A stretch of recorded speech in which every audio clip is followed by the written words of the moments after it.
একজন শিক্ষিকা, একজন মানবিক যোদ্ধা।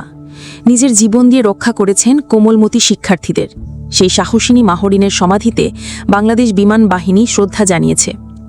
বুধবার নীলফামারীর জলঢাকার বাগুলাগাড়ি গ্রামের মাহরিনের সমাধিতে ফুল দিয়ে শ্রদ্ধা জানানো হয় বিমান বাহিনীর প্রধানের পক্ষ থেকে।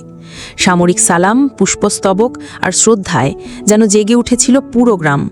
মাহরিনের আত্মার মাগফিরাত কামনায় চোখ ভিজেছিল সবার।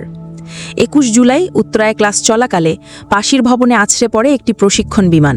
ভয়াবহ আগুন আর ধোঁয়ার মধ্যেও নিজের প্রাণ বিসর্জন দিয়ে শিক্ষার্থীদের বাঁচাতে ছুটে যান মাহরিন। শরীরের বেশিরভাগ অংশ পুড়ে গিয়েছিল। দুর্ঘটনার রাতে ৯টা ৪৫ লাইফ সাপোর্টে থাকা অবস্থায় না ফেরার দেশে পাড়ি জমান তিনি।